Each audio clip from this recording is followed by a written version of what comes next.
tenemos conflictos entre las instituciones y esto genera una desconfianza en el país y los inversionistas extranjeros.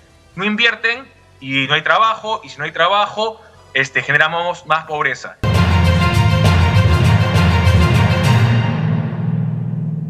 Luis Roel Alba, ex vicepresidente del Congreso y militante de Acción Popular, nos acompaña a esta hora de la mañana justamente para hacer un análisis de la coyuntura política. ¿Cómo estás, Luis? Bienvenido, gracias por acompañarnos. Buenos días, Carlos.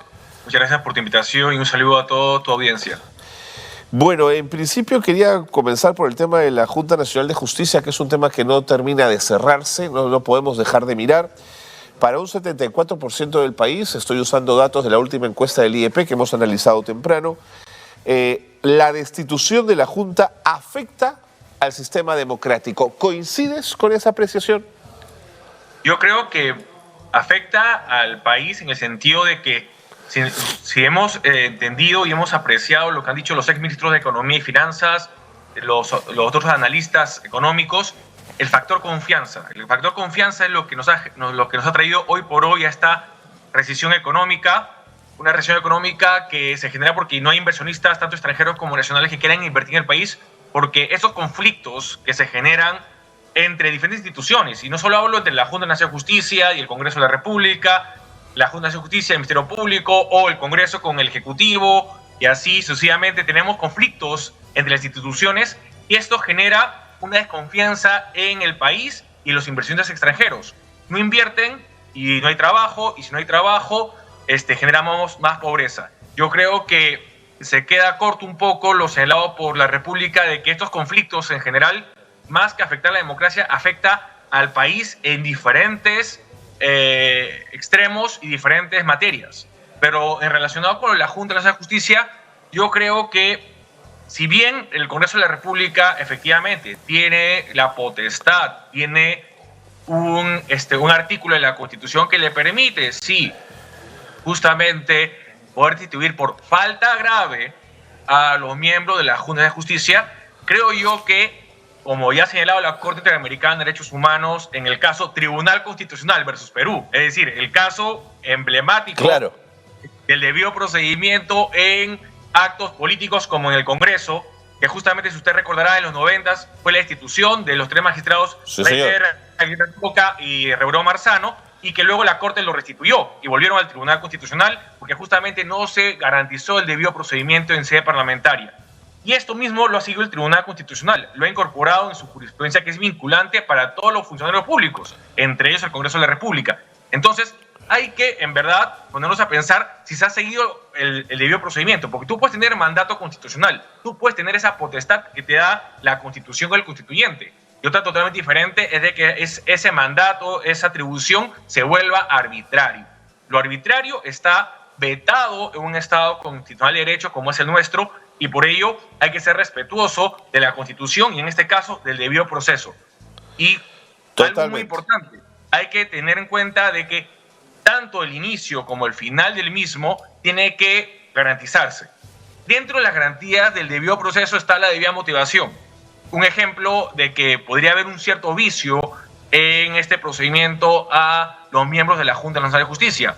El informe que se aprobó en la Comisión de Comisión de Justicia y Derechos Humanos, que en un día se le remite a los miembros de esta comisión ordinaria para que evalúen los argumentos y las conclusiones que dicen. Ninguna falta grave, que los miembros de la Junta de Justicia no han tenido ninguna falta grave y que se les exhorta y se establecen ciertas recomendaciones. Se debate esto en la tarde del día siguiente y esa misma tarde, como la mayoría no está de acuerdo con las conclusiones, se mete a un cuarto intermedio.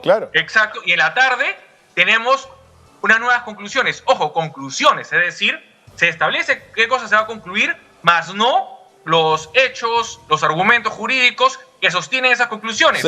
Porque inclusive vimos que tenía el argumento de queda a cargo de redacción. Todos sabemos que la debida motivación empieza primero por argumentar los hechos, luego sustentar jurídicamente lo mismo y luego concluir. No empiezas por las conclusiones y luego sustentas esas conclusiones o trata de sustentar las mismas. Entonces, ahí, en ese extremo, podríamos estar advirtiendo un vicio en qué, o un posible vicio en la debida motivación, que es una garantía, que es un derecho dentro del debido proceso, que es parte del debido procedimiento parlamentario. Clarísimo, clarísimo, Luis. En ese mismo sentido, el IEP nos dice que la desaprobación de Dina Boluarte es del 84%. Yo pienso, como varios politólogos lo han planteado, que es verdad que la salida de Boluarte e ir a nuevas elecciones no garantiza que salgamos definitivamente de la crisis política, pero sí tengo la sensación que puede ser una válvula de presión que nos permita mirar a nuevos liderazgos, a nuevas posibilidades de diálogo. Se abre un nuevo escenario. Sí creo que valdría la pena ir pronto a nuevas elecciones, pero el Congreso y el Ejecutivo se han olvidado de este tema por completo, Lucho. A ver, es que algo que nos parece bastante claro es de que hay una especie de, si no es un pacto expreso, un pacto tácito entre de convivencia, ambos poderes políticos del Estado. Claro. Es decir, el Poder Ejecutivo y el Poder Legislativo, en cuanto a que quieren llegar al 2026. Así es. Por diversos motivos. Porque acuérdese usted que si, por ejemplo, se acabara, pongamos, el próximo año o más temprano el mandato de Dina Boluarte, la protección que tiene como presidenta de la República se termina. Sí, y por pues, lo tanto, una cosa es ir a las investigaciones del Ministerio Público con la protección constitucional de la Presidencia de la República y otra como un ciudadano de a pie. Igual sucede con diferentes congresistas que tienen investigaciones en trámite, tanto en la Subcomisión de Acusaciones Constitucionales como en el Ministerio Público. Y acuérdense, una cosa es tener la protección de sus pares y que puedan ellos coordinar, pactar dentro del Congreso, y otra cosa es fuera del Congreso, ya como una persona también de a pie. Claro, pero ¿sabes cuál es la sensación, Luis? Que estamos en una suerte de país atascado. No avanzamos, no retrocedemos. Bueno, ese es un ejemplo, ¿no?, que tú mencionas, que tiene una consecuencia, como mencioné al inicio, en la economía. La economía también está atascada. La recesión económica que tenemos hoy por hoy es porque tanto los inversores peruanos como los extranjeros sienten que el Perú se ha quedado en un momento en donde solo vale, por un lado, pelearse por ciertas cuotas de poder, lo que mencioné al inicio, el conflicto entre diferentes entidades y poderes del Estado, que malentienden la idea de los check and balances of powers, es decir, los pesos y contrapesos, los controles entre poderes, y abusan de ellos. Y por otro lado, de que estamos en el momento de que se malentiende de que la política y la economía van por cuerdas separadas, y ese es un mito que ya se venció. Sí. Es un mito que ya se revirtió, porque la política y la economía van juntas. Sí. Y si tú en la política no la pacificas, la política no te da confianza, obviamente eso va a tener un impacto directo en la economía, y la economía va a verse resentida. Pero fíjate, Luis, además, digamos, quienes tienen que encontrar la solución para salir de la crisis política son los políticos. Políticos, además, representados en los partidos políticos, Luis. Hablo de Acción Popular, por ejemplo. Sé que están ustedes haciendo grandes esfuerzos para arreglar un poco la casa y barrer los ratones que hay dentro, pero todavía da la sensación que Acción Popular no termina de encontrar su norte. Esto, en verdad, Carlos, nos genera, como tú dices, una preocupación a todos los partidos políticos que siempre hemos buscado ser, en el caso de Acción Popular, el centro de las ideas y el centro de las soluciones. Así es. Pero como bien han mencionado, hemos tenido estos problemas institucionales, pero también no solo por responsabilidad, que así la asumimos, en cierta parte, de los militantes y de los dirigentes, sino también de los órganos electorales. Hemos tenido 7 inclusive, podemos decir hasta 8 años en donde hemos tenido estos problemas de inscripción de nuestros dirigentes. ¿Por qué? Porque el ROP que pertenece al sistema electoral, nos ha ponido tantas trabas, tantos problemas, que ha generado de que al no tener una disciplina partidaria por parte de una dirigencia escrita, que ha generado que los militantes, ojo, y hablo de militantes que llevan bastantes años, que no se han inscrito recién, y otros que se han inscrito recién, no tengan no solo la mística de Acción Popular, sino que no respeten la misma. sus principios, valores, Sí, pues. y por ello tampoco respeten el ideario.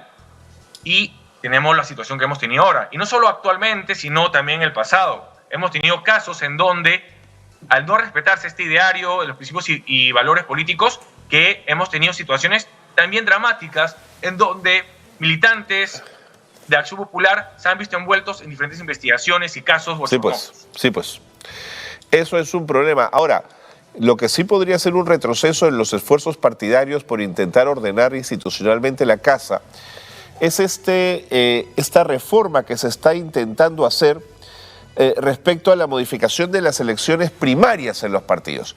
Entiendo que la cosa se va a caer, pero en fin, todavía hay la posibilidad de que puedan de alguna manera alterar esas primarias. ¿Deben o no deben tener los partidos primarias? Mauricio Mulder dice no. A ver, en el caso de las PASO que se iban a hacer, por primera vez se suspendieron en la época del COVID-19, sí, entendiendo de que en la situación que estábamos y que iba a ser la primera vez que se iban a hacer estas primarias, que eran las denominadas PASO, en el contexto del COVID, y no solo iba a ser difícil logísticamente, sino que hacerlas iba a generar tal vez un impacto nocivo en la salud de las personas.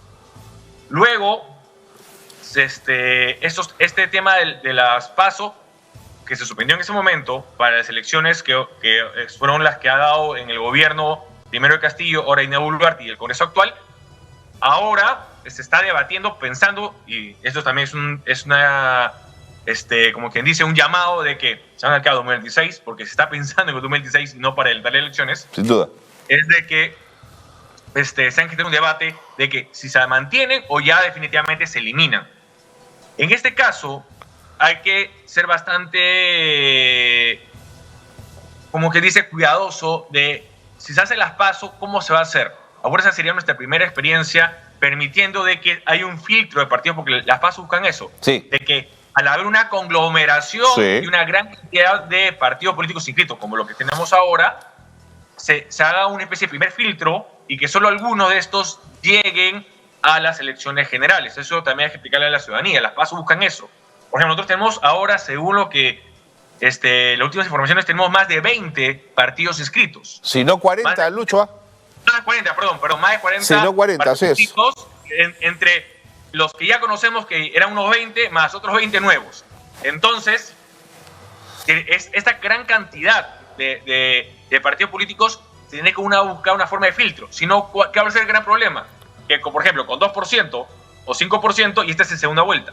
Sí, pues. Y eso no genera una representatividad. Sí, pues. Eso, en verdad, no genera una representatividad en la ciudadanía. Porque imagínate de que tú digas, sí, tú fuiste presidenta o presidente con un 5% en tu primera vuelta, que es lo que tú en verdad representas.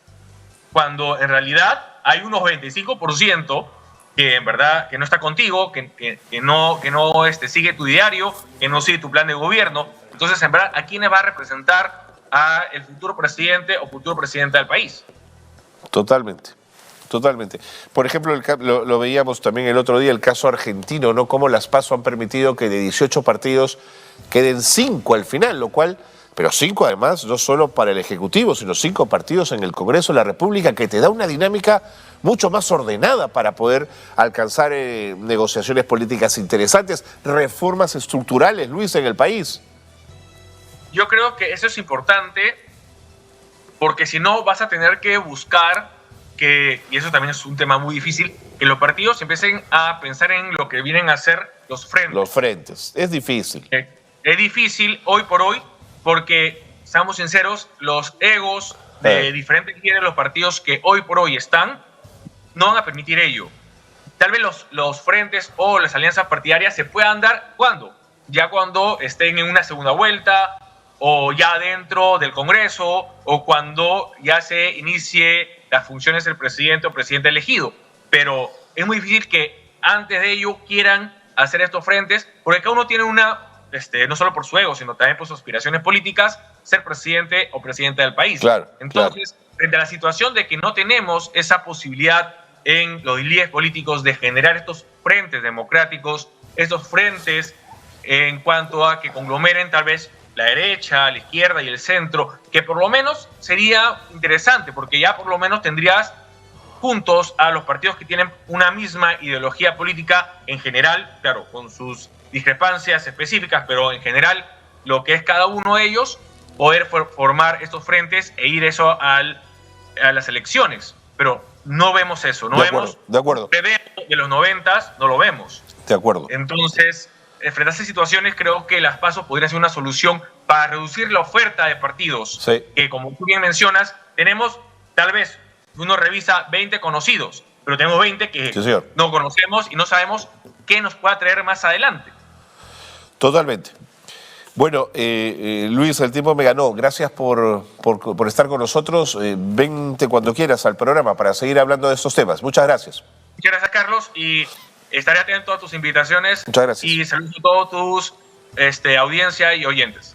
Nos vemos. Luis Roel Albazado con nosotros en el programa, ex vicepresidente del Congreso y militante de Acción Popular. Reflexionaba con nosotros respecto a varios temas, la Junta Nacional de Justicia y luego el tema de las elecciones primarias. Y recordó un dato que me parece interesante, el desprendimiento político de finales de los 90, se sale de la dictadura fujimorista, esta cae vergonzosamente, nos enteramos que era una organización criminal, no un partido político, ¿no es cierto? Pero se sientan a una mesa todos, y todos ceden, y todos de alguna manera negocian, y todos de alguna manera entienden la necesidad que hay que salir de una crisis profunda, y hay que hacerlo con auténtico desprendimiento. Eso hoy no ocurre.